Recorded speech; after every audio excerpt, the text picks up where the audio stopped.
ചില ആൾക്കാരുടെ ഉടമ്പടി സ്വപ്ന ഉടമ്പടിയാണ്. യാഥാർത്ഥ്യമായിട്ട് യാതൊരു ബന്ധവുമില്ല. അതിനെ എന്തോ തിരക്കിൽ കൊണ്ടുവന്ന് എഴുതി എന്തൊക്കെ കേട്ട് കൊണ്ടുവന്ന് കെട്ടിത്തൂക്കി ഇവിടെ ഇട്ടും പോയി. സ്വപ്ന ഉടമ്പടി. പല ആൾക്കാരും ദൈവത്തെ അറിയാതെ എടുത്തിരിക്കുന്ന ഉടമ്പടിയെല്ലാം സ്വപ്ന ഉടമ്പടിയാണ്. സ്വപ്ന ഉടമ്പടിയുടെ ഫീച്ചേഴ്സ് എന്താണ്? വിഷയത്തിനായിരിക്കും പ്രാധാന്യം. ജോലിക്ക്, വീട്, വിവാഹം, വിസ വന്ന, ഓഫർ ലെറ്റർ വന്ന, പറമ്പ് മേടിക്കുന്ന ആൾ വന്ന, ഈ വിഷയത്തെക്കുറിച്ച് തന്നെ എപ്പോഴും ഇങ്ങനെ അങ്കലാപ്പിരിക്കും. അത് ഉടമ്പടിക്ക് മുമ്പ് അവരങ്ങനെ തന്നെയായിരുന്നു, ഇപ്പോഴും അവരങ്ങനെ തന്നെയാണ്. അങ്കലാപ്പം അവർക്ക് മാറിയിട്ടില്ല. അതാണ് സ്വപ്ന ഉടമ്പടിക്കാർ. സ്വപ്ന ഉടമ്പടിക്കാർ 90 ദിവസം കഴിഞ്ഞാലും ഉടമ്പടി എടുക്കാത്ത പോലെ എഴുന്നേറ്റ് തന്നെ കാണാം. ഒന്നും നടക്കത്തില്ല. അതിൻ്റെ കാരണം എന്താണ്? വിഷയത്തിൽ നിന്ന് അൺപ്ലഗ് ചെയ്യണം. നിങ്ങൾ വിഷയത്തിൽ നിന്ന് അൺപ്ലഗ് ചെയ്യണം. എന്ന് വെച്ച് കഴിഞ്ഞാൽ ഈ വിഷയം അത് നമ്മുടേതല്ല, ദൈവത്തിൻ്റെതാണത്. നമ്മുടെ വിഷയം എന്താണ്? ഞാൻ എൻ്റെ പിതാവിൻ്റെ കൽപ്പനകൾ പാലിച്ച് അവിടുത്തെ സ്നേഹത്തിൽ നിൽക്കുന്ന പോലെ എൻ്റെ കൽപ്പനകൾ പാലിച്ചാൽ നിങ്ങൾ എൻ്റെ സ്നേഹത്തിൽ നിലനിൽക്കും. അപ്പോൾ എന്തിനാണ് ഉടമ്പടി എടുത്തിരിക്കുന്നത്? ദൈവത്തെ സ്നേഹിക്കാൻ. രണ്ടാമത്തേത് എന്താണ്? ആ സ്നേഹത്തിൽ നിലനിൽക്കാൻ. കൈയടിച്ചിട്ട് ശ്രുതികട ഹല്ലേലൂയ.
പരമദിവ്യകാരുണ്യത്തിന് നേരവും ആരാധനയും സ്തുതിയും പുകഴ്ചയും ഉണ്ടായിരിക്കട്ടെ.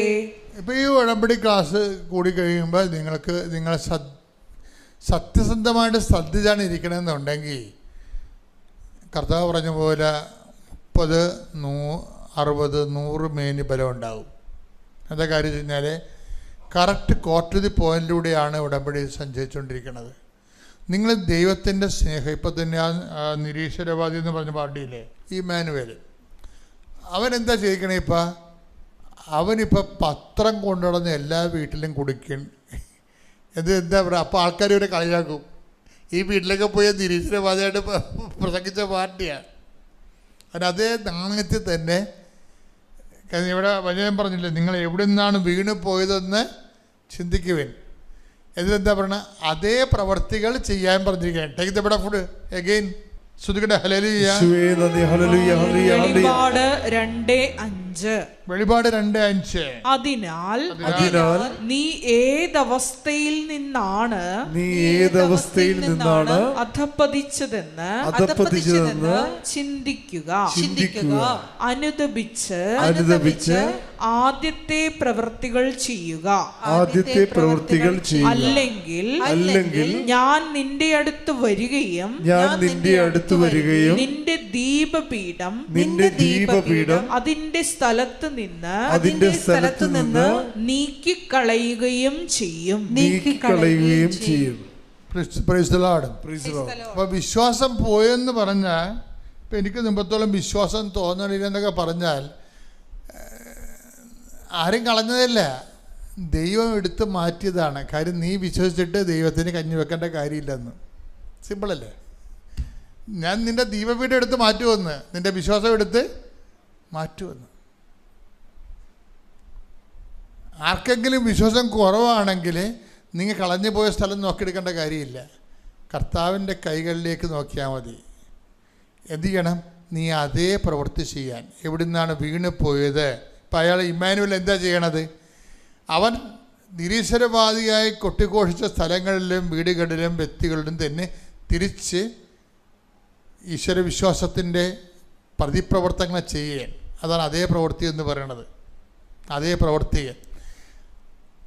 അപ്പം നമുക്ക് എപ്പോഴെങ്കിലും ഒരു തെറ്റ് സംഭവിച്ചാൽ, പ്രാർത്ഥനയിൽ തെറ്റ് സംഭവിച്ചാൽ, പ്രവർത്തനങ്ങൾ തെറ്റ് ചെയ്താൽ, പിന്നെ എന്താണ്, വേറെ പ്രവർത്തനങ്ങൾ ചെയ്തല്ല അതിലേക്ക് വരണത്, അതേ പ്രവർത്തനങ്ങൾ ചെയ്ത് തന്നെയാണ് വരാൻ പറ്റത്തുള്ളൂ. പറഞ്ഞ മനസ്സിലായില്ലേ? അപ്പോൾ അതായത് എപ്പോഴും നമ്മൾ ശ്രദ്ധിക്കേണ്ടത്, നമ്മൾ ഒരു തെറ്റ് ചെയ്താൽ അതേ പ്രവർത്തനങ്ങൾ തന്നെയാണ് ഇപ്പം നീ നിൻ്റെ ഭർത്താവിൽ നിന്ന് അകന്ന് വീട്ടിൽ വന്ന് താമസിക്കുക, നീ ഉദ്ദേശിക്കണത് എന്തായിരിക്കും? അമ്മയെ ഒരു പാഠം പഠിപ്പിക്കുക, അതായിരിക്കും നീ ഉദ്ദേശിക്കണത്. അല്ലെങ്കിൽ നീ പണ്ട് മുതലേ തന്നെ പറഞ്ഞു കാണും, ഞാനൊരിക്കലും കെട്ടിച്ച വീട്ടിൽ താമസിക്കത്തില്ല എന്ന് പറയും. അപ്പനെ അമ്മയെ നോക്കാൻ എന്നെ കിട്ടത്തില്ല, ഇങ്ങനെ നോക്കാതിരിക്കാൻ വേണ്ടിയാണ് ഞാൻ പഠിച്ചത്. അതാണ് വിഷയം. എന്തിനാണ് പഠിച്ചതെന്ന് ചോദിക്കുമ്പോൾ ജോലി കിട്ടാനാണ് പഠിച്ചതെന്നല്ല പറയണത്. ഭർത്താവിൻ്റെ അപ്പനെ അമ്മയെ നോക്കാതിരിക്കാൻ വേണ്ടി ഞാൻ പഠിച്ചതെന്നാണ് പറയണവർ. ഇത് പുറത്ത് പറയത്തില്ലെങ്കിൽ ഉള്ളിലിരിപ്പ് അതായിരിക്കും. അതായത് നമ്മുടെ പുറത്ത് നമ്മൾ പറയത്തില്ല, ഉള്ളിലിരിപ്പ് അതായിരിക്കും. ഇതിനകത്ത് വരുന്നൊരു വിഷയം എന്ന് വെച്ച് കഴിഞ്ഞാൽ, വിഷയമൊന്നുമില്ല, നീ ജയിക്കും. നീ എത്ര വയസ്സ് വരെ ജയിക്കുമെന്നറിയാവോ? മേ ബി 60 വയസ്സ് വരെ ജയിക്കും. നിനക്ക് പോകാം, സ്വിറ്റ്സർലൻഡിൽ പോകാം, അവിടെ പോയി പ്രസവിക്കാം, കുഴപ്പമില്ല, അവിടുത്തെ പൗരത്വം എടുക്കാം. പക്ഷേ 60 വയസ്സാകുമ്പോൾ ജീവിതം കൊട്ടിക്കലാശമാകത്തില്ലേ? പിന്നെ നീ പെറ്റ മക്കൾ നിനക്കെതിരെ കൈ ഉയർത്തണ കാണാം. അത് കാണാൻ ആരും ഉണ്ടാകത്തില്ല മകളെ. അതിൽ ഒന്നൊന്നര സംഭവം. അതായത് പല മക്കളും അമ്മമാർക്കെതിരെ കൈ ഉയർത്തുമ്പോൾ ഓർക്കണം, അങ്ങനെ ഉയർത്തത്തില്ല. നിങ്ങളുടെ മനസ്സിൽ നേരത്തെ ദൈവത്തിൽ നിരക്കാത്ത പല ചിന്താഗതികളും കൊണ്ടാണ് ഈ സംഭവത്തിൽ നീ ജനിപ്പിച്ചിരിക്കുന്നത്. നിങ്ങൾ പശ്ചാത്തലപ്പിക്കുമ്പോൾ നിങ്ങൾ എവിടെ നിന്നാണ് വീണ് പോയെന്ന് നോക്കണം.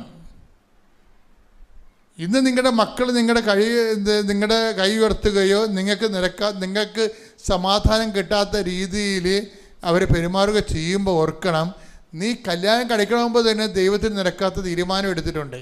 എന്താണ്? ഞാൻ വിടുമ്പം നോക്കത്തില്ല, എന്നെ ഇങ്ങനെ ആൾക്കാരെ ആശുപത്രി കൊണ്ടുപോകാനൊന്നും കിട്ടത്തില്ല, ഞാൻ എൻ്റെ വഴി നോക്കും, അതുകൊണ്ട് തന്നെ ഞാൻ പഠിക്കണതിൻ്റെ ഉദ്ദേശം. നീ പഠിക്കുന്നതിൻ്റെ ഉദ്ദേശം നല്ലതാണ്, പക്ഷേ പഠിക്കണത് നല്ലതാണ്, ഉദ്ദേശം എന്താണെന്നുള്ളത് നീ നോക്കണം. ഉദ്ദേശം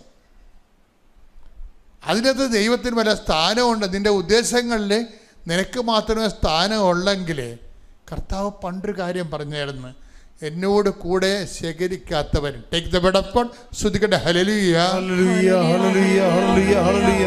യേശുവേ നന്ദി. ഹല്ലേലൂയ ഹല്ലേലൂയ. യേശുവേ ആരാധന ആരാധന ആരാധന. യേശുവേ നന്ദി. മഹത്വം മഹത്വം മഹത്വം. ഹല്ലേലൂയ.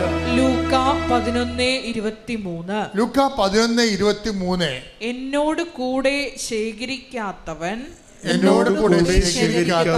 ചിതറിച്ചു കളയുന്നു. അപ്പം എന്താ പ്രശ്നം? എന്നോട് കൂടെ എന്ന് പറയുമ്പോൾ നമ്മളൊരു തീരുമാനം എടുക്കുമ്പോൾ അതിൻ്റെ കർത്താവ് കക്ഷിയായിരിക്കണം. നിങ്ങളുടെ തീരുമാനം എടുക്കുമ്പോൾ അതിൻ്റെ കർത്താവ് കക്ഷിയായിരിക്കണം. എന്നുവെച്ചാൽ എന്ത് തീരുമാനം എടുത്താലും കർത്താവിൻ്റെ കൂടെ ആയിരിക്കണം തീരുമാനം എടുക്കുന്നത്. പരിശുദ്ധ അമ്മ ജീവനോടെ പ്രത്യക്ഷപ്പെട്ട ഈ സ്ഥലത്ത് വന്നു നിന്ന് അമ്മയുടെ പ്രത്യക്ഷീകരണത്തിൻ്റെ സാക്ഷിയാക്കി എന്നെയും എൻ്റെ കുടുംബത്തെയും ഉയർത്തിയതിന് അമ്മയ്ക്കും ഈശോയ്ക്കും കോടാനുകോടി നന്ദി പറയുന്നു. എൻ്റെ പേര് മേഴ്സി ജിനു. ഞാൻ പത്തനംതിട്ട കോഴഞ്ചേരിയിൽ നിന്ന് വരുന്നു. ഞാൻ ആദ്യമായി കൃപാസനത്തിൽ വന്നത് 19/1/2024 എന്ന ജനുവരി മാസത്തിലാണ്. ഈ കൃപാസനത്തെപ്പറ്റി ഞാൻ അറിയുന്നത് എൻ്റെ അമ്മ വഴിയാണ്. അപ്പോൾ അമ്മ എന്നോട് പറഞ്ഞായിരുന്നു, നീ അവിടെ പോയി പ്രാർത്ഥിക്കുക. അപ്പോൾ എനിക്ക് കടഭാരം ഒത്തിരി ഉണ്ടായിരുന്നു, സാമ്പത്തികമായി വളരെ ബുദ്ധിമുട്ടിലായിരുന്നു ഞാൻ ആ സമയത്ത്. അപ്പോൾ അമ്മ എന്നോട് പറഞ്ഞു, നീ അവിടെ പോയി ഉടമ്പടി എടുത്ത് നീ പ്രാർത്ഥിച്ചാൽ അമ്മ നിൻ്റെ എല്ലാ കാര്യവും സാധിച്ചു തരുമെന്ന് പറഞ്ഞു. അതിൻ്റെ ഫലമായിട്ട് ഞങ്ങൾ കുടുംബമായിട്ട്, എൻ്റെ ഹസ്ബൻഡും 2 മക്കളുണ്ട് എനിക്ക്, ഞങ്ങൾ 4 പേരും കൂടി ഇവിടെ വന്നു. അന്ന് തന്നെ ഞാൻ ഉടമ്പടി എടുക്കുകയും ചെയ്തു. എനിക്ക് ഹൗസിംഗ് ലോൺ എടുത്ത് എനിക്കൊരു ഭവനം ഉണ്ടാക്കി. അതിൻ്റെ ഒരു സാമ്പത്തിക ബുദ്ധിമുട്ട് വളരെയായിരുന്നു. എൻ്റെ ഹസ്ബൻഡ് കോട്ടയത്ത് ഒരു കമ്പനിയിലാണ് ജോലി ചെയ്തിരുന്നത്. അവിടെ വെച്ച് പുള്ളിക്ക് പെട്ടെന്ന് അവിടെ സമരവും ലേ ഓഫും ഒക്കെ ആയി. അപ്പം എനിക്ക് ലോൺ അടയ്ക്കാനുള്ള ഒരു സാമ്പത്തിക സ്ഥിതിയില്ല. വീട്ടിലെ കാര്യത്തിന് പോലും വലിയ ബുദ്ധിമുട്ടായിരുന്നു മുന്നോട്ട് പോകുവാൻ. എനിക്ക് യാതൊരു വിധമായ ഒരു ഇതും ഇല്ലായിരുന്നു മുന്നോട്ട് പോകുവാൻ. എനിക്കൊരു വഴി തുറന്നു തരണേന്ന് മാത്രമാണ് ഞാൻ അന്ന് ഉടമ്പടി എടുത്തപ്പോൾ ഇവിടെ വന്നിരുന്ന് പ്രാർത്ഥിച്ചത്. ഇവിടെ നിന്നപ്പോൾ തന്നെ എൻ്റെ ഹസ്ബൻഡ് എന്നോട്, അപ്പോൾ എൻ്റെ ആങ്ങളെ ടാൻസാനിയയിലുണ്ട്, അപ്പോൾ എന്നോട് പറഞ്ഞു, നീ ഒന്ന് വിളിച്ച് പറ, എന്നെ ഒന്ന് കൊണ്ടുപോകാനായിട്ട് ഒന്ന് ചോദിക്കുന്നു പറഞ്ഞു. ഞാനപ്പം പറഞ്ഞു, നടക്കുമോ എന്നറിയത്തില്ല, ഞാൻ ചോദിച്ചു നോക്കാമെന്ന് പറഞ്ഞു. അപ്പം ഞാൻ അന്ന് ഇവിടുന്ന് പോയതിൻ്റെ അന്ന് വൈകിട്ട് തന്നെ ഞാൻ എൻ്റെ ആങ്ങളെ വിളിച്ചപ്പോൾ എന്നോട് ഞാനിങ്ങനെ പറഞ്ഞു, ഇതുപോലെ ബുദ്ധിമുട്ടിലാണ്, എനിക്ക് എന്ത് ചെയ്യണമെന്ന് അറിയത്തില്ല, എനിക്ക് ലോണ് അടയ്ക്കാൻ ഒരു വഴിയുമില്ല, കാരണം ജോലി മുന്നോട്ട് പോയി ആ ജോലിയിൽ നിന്നുള്ള വരുമാനം കൊണ്ട് പറ്റത്തില്ലായിരുന്നു, ലോണ്, കുഞ്ഞുങ്ങളുടെ പഠിത്തം, എൻ്റെ വീട്ടിൽ ബുദ്ധിമുട്ട് വളരെയായിരുന്നു. എനിക്കിവിടെ വന്ന് എന്നും എപ്പോൾ വന്നാലും കരയാനല്ലാതെ എനിക്ക് അമ്മയോടൊന്നും പറയാനില്ലായിരുന്നു. എപ്പോഴും അമ്മയുടെ മുഖത്തോട്ട് വന്ന് നിന്ന് കരഞ്ഞ് ഞാനിവിടുന്ന് പോകുന്നതല്ലാതെ എനിക്കൊന്നും പറയാൻ പറ്റത്തില്ല. പക്ഷേ അന്ന് ഇവിടുന്ന് പോയി ഞാൻ പിന്നെ എൻ്റെ ആങ്ങളെ വിളിച്ചപ്പം എൻ്റെ ആങ്ങളെ പറഞ്ഞു, ഇവിടുന്ന് ഇപ്പോൾ ആരെയും കൊണ്ടുപോകാൻ പറ്റത്തില്ല, അവിടെ അങ്ങനെ ഒരു കിട്ടുമോ എന്നറിയത്തില്ല, ഞാനൊന്ന് ശ്രമിച്ച് നോക്കാമെന്ന് എന്നോട് പറഞ്ഞുള്ളൂ. നീ അമ്മയോട് പ്രാർത്ഥിക്കുക, മാതാവിൻ്റെ അടുത്ത് പ്രാർത്ഥിക്കാനേ എന്നോട് പറഞ്ഞു. ഞാൻ അന്ന് തൊട്ട് നിരന്തരം എന്നും രാവിലെയും വൈകിട്ടും തിരികെത്തിച്ചു ഞാൻ എന്നും പ്രാർത്ഥിക്കുമായിരുന്നു അമ്മയോട്, അമ്മ ഒരു വഴി കാണിച്ച് എനിക്ക് തരണേ, എനിക്കിതല്ലാതെ വേറെ മാർഗ്ഗമില്ല മുന്നോട്ട് പോകുവാനായിട്ടെന്ന് പറഞ്ഞു. ഹസ്ബൻഡും ആകെ വളരെ വിഷമമായിരുന്നു, ഹസ്ബൻഡിനും ഒന്നും ആകാത്തതുകൊണ്ട്. പിന്നെ പുള്ളി എൻ്റെ ആങ്ങളെ ഒരു ദിവസം എന്നെ വിളിച്ചിട്ട് പറഞ്ഞു, നോക്കാം, എൻ്റെ വേറൊരു അടുത്തൊരു കമ്പനിയുണ്ട്, അവിടെ നോക്കാം, അവിടേക്ക് പോകാം പറ്റുമായിരിക്കുമെന്ന് പറഞ്ഞു. അവിടുത്തെ മാനേജർ പോയി പുള്ളി കണ്ടപ്പം പുള്ളി പറഞ്ഞു, ഒരിക്കലും പുറത്തുനിന്ന്, അതായത് ഇന്ത്യയിൽ നിന്ന് ആരെയും കൊണ്ടുവരാൻ പറ്റത്തില്ല എന്നാണ് പറഞ്ഞത്. അപ്പം പുള്ളി പറഞ്ഞു ഓക്കേ എന്ന് പറഞ്ഞു. പുള്ളി തിരിച്ച് പുള്ളിയുടെ കമ്പനി വന്നു. എന്ത് ചെയ്യും, കാരണം ഞാനാണെങ്കിൽ കരഞ്ഞാണ് എപ്പോഴും എൻ്റെ ആങ്ങളെ വിളിക്കുന്നത്, എപ്പോഴും എനിക്ക് എന്തോ ചെയ്യണമെന്ന് അറിയത്തില്ല. കാരണം എൻ്റെ ഹസ്ബൻഡാണെങ്കിൽ ഒരു വേറൊരു രീതിയിലോട്ട് പോകാൻ, ആരോടും മിണ്ടാതെയും പറയാതെയും വേറൊരു രീതിയിലോട്ട് പുള്ളി പോകുമായിരുന്നു. എനിക്ക് എന്ത് ചെയ്യണമെന്ന് അറിയത്തില്ലായിരുന്നു. അങ്ങനെ നിന്ന അവസരത്തിൽ ഞാൻ 3 മാസം ഇവിടുത്തെ 90 ദിവസം, അമ്മ സമയച്ചുരുക്കത്തിൻ്റെ അമ്മയാണ്, അതിൽ ഞാൻ പൂർണ്ണമായിട്ട് വിശ്വസിക്കുന്നു. കാരണം അമ്മ എനിക്ക് വലിയ അനുഗ്രഹമാണ് അത് ചെയ്തത്.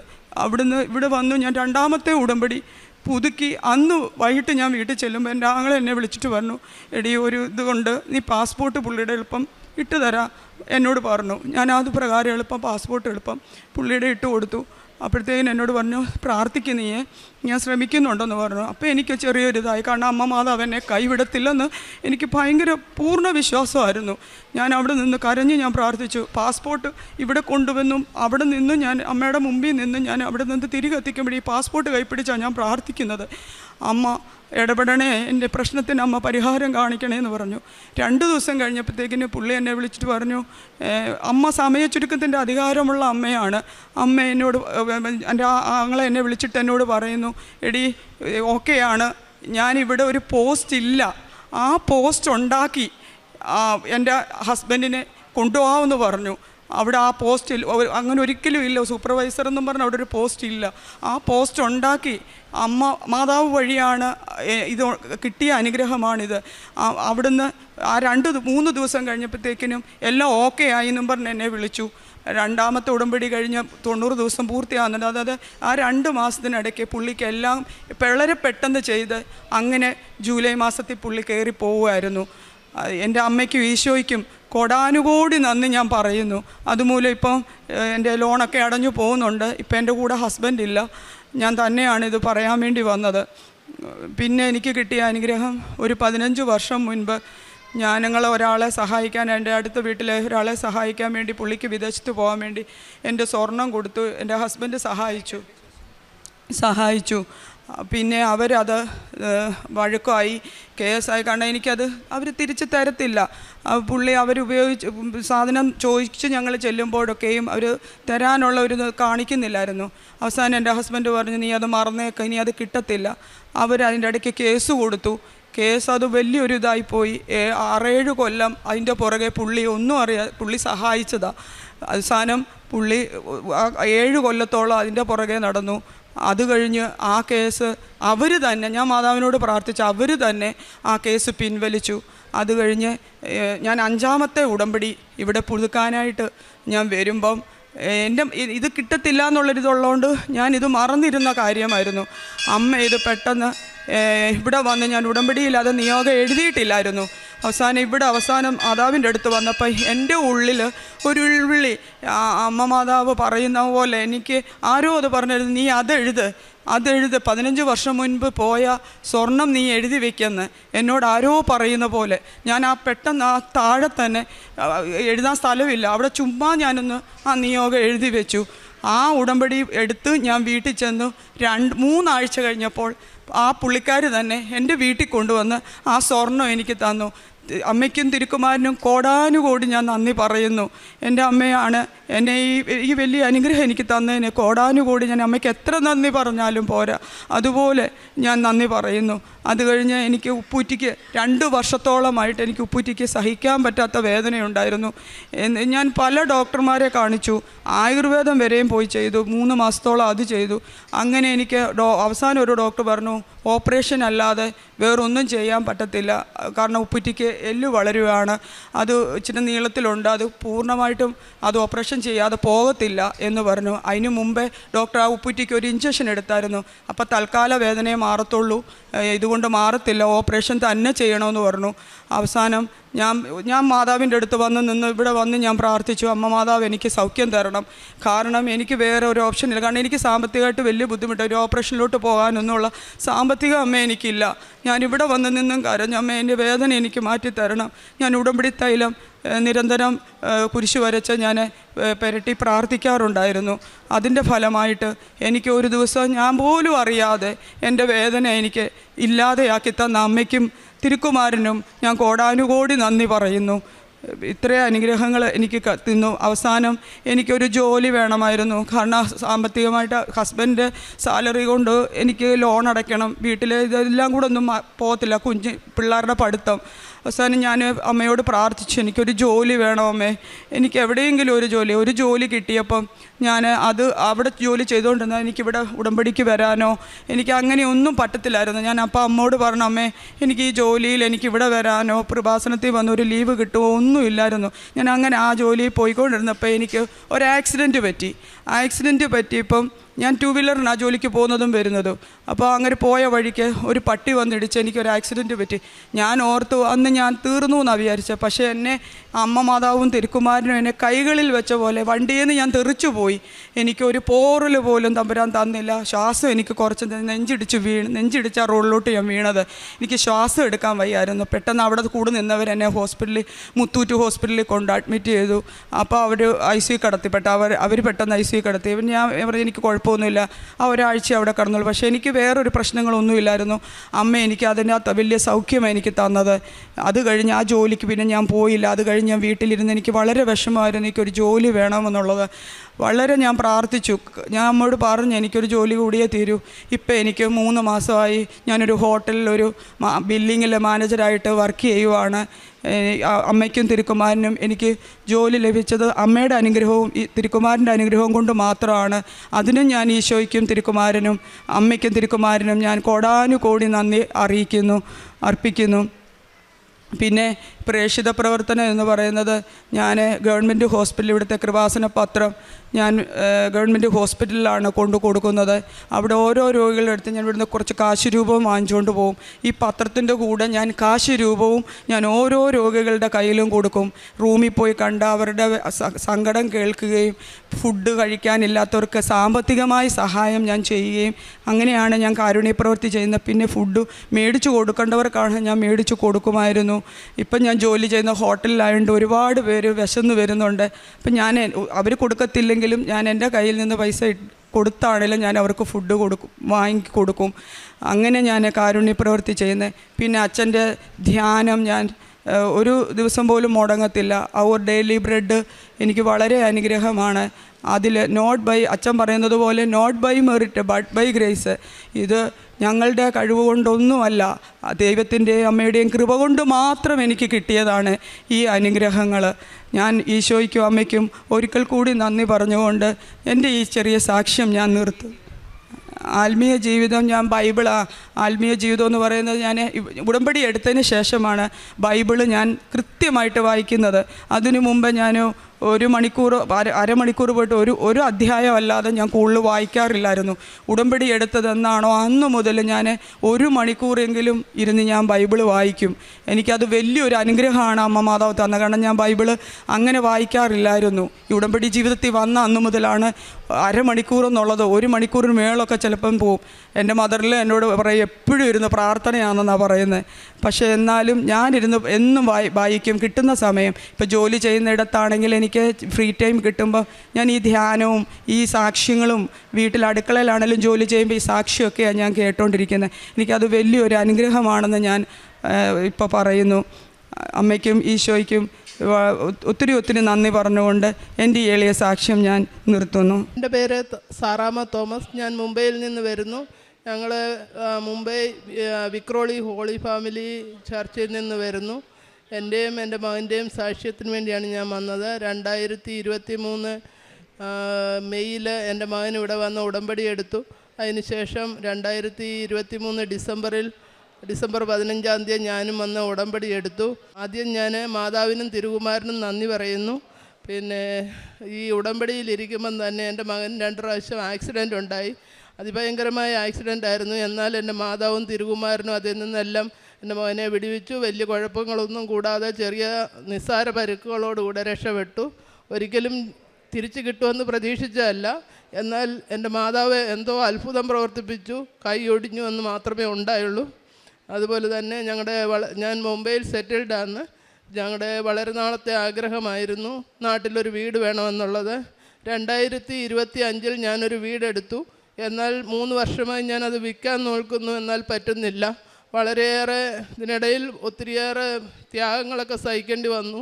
പല പ്രാവശ്യവും അത് വിൽക്കാനായിട്ട് ഫൈനൽ വരെ എത്തും. പക്ഷേ ലാസ്റ്റിൽ അത് മാറിപ്പോവും. പിന്നെ ഇപ്പോൾ എനിക്കത് വിൽക്കാനായിട്ടെല്ലാം സെറ്റിലായി. ഞാൻ അതിൻ്റെ പേരിൽ വന്നതാണ് ഇവിടെ. 27-ാം തീയതി കരാർ എഴുതുമെന്ന് പറഞ്ഞു. എന്നാൽ മാതാവിൻ്റെ ഇതായിരിക്കാം എന്നെ ഇവിടെ കൊണ്ടുവരണമെന്നുള്ളത്. 27 ഇന്നലെ എന്നോട് വിളിച്ചിട്ട് പറഞ്ഞു 27 എന്നുള്ളത് 29 എഴുതുകയുള്ളൂ എന്ന്. അതിൻ്റെ പേരിലാണ് ഞാൻ ഇന്നിവിടെ മാതാവിനോട് നന്ദി പറയാൻ വേണ്ടി വന്നതാണ്. ഒപ്പം തന്നെ വേറൊരു വീടിന് വേണ്ടി ഞങ്ങൾ ആഗ്രഹിച്ചു. 2025 മെയ് 2-ാം തീയതി എനിക്കൊരു പുതിയ വീട് ലഭിച്ചു. കടബാധ്യതകളൊക്കെ ഉണ്ടായിരുന്നു. എന്നാൽ കടബാധ്യത വീട്ടുവാൻ എൻ്റെ അടുത്ത് മറ്റു മാർഗങ്ങളൊന്നുമില്ലായിരുന്നു. അപ്പോൾ ഞാൻ മാതാവിനോട് പറഞ്ഞു, അമ്മേ, എൻ്റെ മുന്നിൽ വേറെ ഒരു വഴിയുമില്ല, എന്തുവാണെന്ന് വെച്ചാൽ നീ തന്നെ തീരുമാനിക്കുക എന്ന് പറഞ്ഞു. എൻ്റെ ഒരു സിസ്റ്ററിൻ്റെ മോടെ കല്യാണം ജനുവരി 12-ാം തീയതിയാണ്. അവർക്ക് പൈസ തിരിച്ചു കൊടുക്കാൻ എൻ്റെ കയ്യിൽ വേറെ മാർഗങ്ങളൊന്നും ഉണ്ടായില്ല. ലാസ്റ്റിൽ ഈ ഡിസംബർ സ്റ്റാർട്ടിങ്ങിൽ എനിക്ക് ഈ വീട് വിൽക്കുവാനായിട്ട് സാധിച്ചു. അങ്ങനെ എൻ്റെ കടബാധ്യതകൾ മാറ്റുവാൻ എനിക്ക് സാധിച്ചു. പിന്നെ ഇനിയും 1-2 ആഗ്രഹങ്ങളുണ്ട്. ഞങ്ങൾക്ക് 3 പേർക്ക്, എനിക്കും എൻ്റെ മകനും പിന്നെ ഭർത്താവിനും ജോലിയില്ലായിരുന്നു. 2 വർഷത്തോളം ഞങ്ങൾ വളരെയേറെ കഷ്ടതകളൊക്കെ അനുഭവിച്ചു. എൻ്റെ സിസ്റ്ററിൻ്റെ സഹായത്താലാണ് ഞങ്ങൾ ജീവിച്ചുകൊണ്ടിരുന്നത്. മുംബൈയിലെ ജീവിതമാണ് മിക്കവാറും എല്ലാവർക്കും അറിയാം, മുംബൈയിലെ ചിലവുകളെല്ലാം. എന്നാൽ അവിടെയെല്ലാം എൻ്റെ മാതാവ് എന്നെ കരുതി. വലിയ കുഴപ്പങ്ങളൊന്നും കൂടാതെ ഞങ്ങളെ മുമ്പോട്ട് കൊണ്ടുപോയി. ജനുവരി 1-ാം തീയതി എവിടുന്ന് ഞാൻ ലാബ് ടെക്നീഷ്യനാണ്. പല ലാബുകളിലും ഞാൻ ജോലി അന്വേഷിച്ചു, കിട്ടിയില്ല. ഞാൻ 10-35 വർഷമായിട്ട് ബോംബെയിൽ ജോലി ചെയ്യുന്ന ആളാണ്. അപ്പോൾ എവിടെ അന്വേഷിച്ചിട്ടും ജോലി കിട്ടിയില്ല. ലാസ്റ്റിൽ എവിടെ നിന്നോ ഡിസംബർ 31-ാം തീയതി എനിക്കൊരു ഫോൺ വന്നു, ജനുവരി 1-ാം തീയതി തൊട്ട് ജോയിൻ ചെയ്തോളാമെന്നും പറഞ്ഞ്. 3-4 മാസം എൻ്റെ മകന് ജോലിയില്ലായിരുന്നു. അവൻ ഒരു കോളേജ് പ്രൊഫസറായിട്ട് ജോലി ചെയ്യുന്നു. അപ്പോൾ അവനും ജോലി കിട്ടി. എൻ്റെ ഹസ്ബൻഡിന് ജോലിയില്ലായിരുന്നു. ഹസ്ബൻഡിനും ജോലിയായി. അതുപോലെ തന്നെ ഞങ്ങൾ ഒരിക്കലും പ്രതീക്ഷിക്കാതെ എൻ്റെ ഹസ്ബൻഡിന് കുറച്ച് പൈസ കിട്ടുവാനുണ്ടായിരുന്നു. അപ്പോൾ എൻ്റെ വീടിൻ്റെ ആവശ്യത്തിന് വേണ്ടി പൈസ ഇല്ലാതെ എന്ത് ചെയ്യുമെന്ന് കരുതിയിരുന്നു. ആ സമയത്ത് ഞങ്ങൾ ഒരു ചെറിയ മാല വിൽക്കാമെന്ന് കണ്ട് പ്രതീക്ഷിച്ചിരുന്ന സമയത്ത് 2 ദിവസം മുമ്പ് എനിക്കൊരു കോള് വന്നു. ആ കിട്ടാതെ പോയ പൈസ 2,75,000 രൂപ എനിക്ക് തക്ക സമയത്ത് കിട്ടി. അങ്ങനെ എല്ലാ വിധത്തിലും മാതാവും ഈശോയും ഞങ്ങളോടൊപ്പം ഉണ്ട്. അപേക്ഷിച്ചാൽ ഉപേക്ഷിക്കാത്ത മാതാവാണ് നമ്മൾക്കുള്ളത്. അതുകൊണ്ട് ഞാൻ എല്ലാവരോടും പറയുന്നു, നമ്മുടെ എന്താവശ്യങ്ങളും മാതാവിനോട് പറഞ്ഞാൽ തീർച്ചയായിട്ടും സാധിച്ചു കിട്ടും. മുട്ടിപ്പായി യാചിച്ചാൽ ഒരു കാര്യവും കൂടാതെ നമുക്ക് എല്ലാം സാധിച്ചു തരും. എപ്പം വിളിക്കുന്നോ ആ വിളിപ്പുറത്ത് വരുന്ന അമ്മയാണ് നമുക്കുള്ളത്. അതുപോലെ എൻ്റെ ഈശോയ്ക്കും എൻ്റെ മാതാവിനും ഞാൻ 1000 നന്ദി പറയുന്നു. എന്നാൽ ഇതുവരെയും ഒന്ന് സാക്ഷ്യം പറയാൻ സാധിക്കാത്തതിന് ഞാൻ ക്ഷമ ചോദിക്കുന്നു. പ്രേക്ഷിത പ്രവർത്തനങ്ങൾ രോഗികൾക്കും എന്തെങ്കിലും പൈസ ഒത്തിരി സാമ്പത്തികമായി സഹായിക്കാൻ എനിക്ക് പറ്റില്ല. എന്നാലും എന്നെക്കൊണ്ട് കഴിയാവുന്ന ചെറിയതും വലിയതുമായ ആവശ്യങ്ങൾ, ആരെന്തെങ്കിലും ആവശ്യം ചോദിച്ചാലും എന്നെക്കൊണ്ട് കഴിയുന്ന സഹായങ്ങൾ ചെയ്യും. അതുപോലെ തെരുവീതികളിൽ എന്തെങ്കിലും ആഹാരത്തിന് നിവർത്തിയില്ലാത്തവർ ചോദിച്ചാലും എന്നാൽ കഴിയുന്ന സഹായങ്ങൾ ഞാൻ ചെയ്യും. പിന്നെ പേപ്പറൊക്കെ ആണെങ്കിൽ ഞാൻ കുറേയൊക്കെ ഇവിടെ നാട്ടിൽ കൊടുത്തിട്ട് പോയി, ബാക്കി മുംബൈ കൊണ്ടുപോയിട്ട് ഞങ്ങളുടെ ചർച്ചിലും അവിടെയൊക്കെ ആയിട്ട് ഞാൻ വിതരണം ചെയ്തു. ഇനി തുടർന്ന് ഞാൻ അമ്മയുടെ എല്ലാ കാര്യങ്ങളിലും ഞാൻ ഉടമ്പടിയിൽ തന്നെ ജീവിക്കുവാൻ ഞാൻ ആഗ്രഹിക്കുന്നു. ഇതെൻ്റെ മകൻ ഷെറിൻ തോമസ്. യേശുനാമത്തിൽ മഹത്വം പാടുന്നു. മാതാവിനും യേശു തിരുകുമാരനും നന്ദി പറയുന്നു. എൻ്റെ അമ്മ പറഞ്ഞ പോലെ തന്നെ വളരെയേറെ കഷ്ടപ്പെട്ട് കുറേ കാലം ജോലിയില്ലാതൊക്കെ ഇരുന്നു. സത്യം പറഞ്ഞാൽ ഒരു BEd ഒക്കെ കഴിഞ്ഞ് കഴിഞ്ഞപ്പം വലിയൊരു സ്വപ്നവും പ്രതീക്ഷയൊക്കെ ആയിരുന്നു. എല്ലാവർക്കും ജോലി കിട്ടുന്നു, എനിക്ക് മാത്രം കിട്ടുന്നില്ല. എല്ലാവർക്കും ജോലിയൊക്കെ കിട്ടിക്കഴിഞ്ഞപ്പോൾ ബാച്ച് ഞാൻ മാത്രമായിരുന്നു ജോലി ഇല്ലാതിരുന്നത്. അന്ന് മാതാവിനോട് ഒരു കാര്യം പറഞ്ഞോളൂ, മാതാവേ എനിക്കറിയാം എൻ്റെ അമ്മ മുട്ടിപ്പായി കരഞ്ഞ് പ്രാർത്ഥിക്കുന്നുണ്ട്, ഞാനും പ്രാർത്ഥിക്കുന്നുണ്ട്. അമ്മ എൻ്റെ പ്രാർത്ഥന കേൾക്കാതിരിക്കത്തില്ലെന്ന് എനിക്ക് ഉറപ്പുണ്ട്. ആ സമയത്താണ് കറക്റ്റ് ഒരിക്കലും പ്രതീക്ഷിക്കാത്തൊരു കോളേജ്, ഞങ്ങളുടെ മുംബൈ വന്നു കഴിഞ്ഞാൽ കോമേഴ്സിന് വേണ്ടി അറിയപ്പെടുന്ന ഒരു കോളേജാണ്. ഒരിക്കലും പ്രതീക്ഷിച്ചല്ല അവിടെ ഒരു കിട്ടും. കാരണം ഇൻ്റർവ്യൂവും കൊടുത്തു, എല്ലാം കൊടുത്തു. എൻ്റെ കൂട്ടുകാരനോടൊന്നും വിളിയും വന്നില്ല. പക്ഷേ എനിക്ക് ഒരു ദിവസം ഉറക്കത്തിൽ കിടന്നപ്പോഴാ ഒരു കോൾ വന്നേ, നിന്നെ ഞങ്ങൾ സെലക്ട് ചെയ്തിട്ടുണ്ട്, ഇന്ന ദിവസം തൊട്ട് ജോയിൻ ചെയ്യണം. ശരിക്കും പറഞ്ഞാൽ ആ സമയത്ത് ഞാൻ വിശ്വസിച്ചില്ല. ഞാൻ എൻ്റെ മമ്മിയോട് പറഞ്ഞു, മമ്മി എന്നെ ഒന്ന് പിച്ചിക്ക്, ഞാൻ സത്യമാണോ ഈ കേട്ടെ, ഇന്ന പോലെ ഒരു കോളേജിൽ നിന്ന് എനിക്ക് വിളി വന്നത്. അപ്പോൾ ഞാൻ സത്യമായിരിക്കും, നീ മൊബൈലൊന്ന് നോക്കിയപ്പോൾ ശരിയാണ്, മൊബൈലിനകത്ത് ആ കോൾ വന്നു. ശരിക്കും പറഞ്ഞാൽ അന്നാണ് എനിക്ക് മനസ്സിലായത്, ഞാൻ ആഗ്രഹിച്ച ശമ്പളം അല്ലെങ്കിലും ഞാൻ പഠിക്കാൻ ആഗ്രഹിച്ച ഒരു കോളേജിൽ തന്നെയാണ് എനിക്ക് ആ ജോലി കിട്ടിയത്. അതിന് ഞാൻ മാതാവിനോടും യേശു കുമാറിനോടും നന്ദി പറയുന്നു.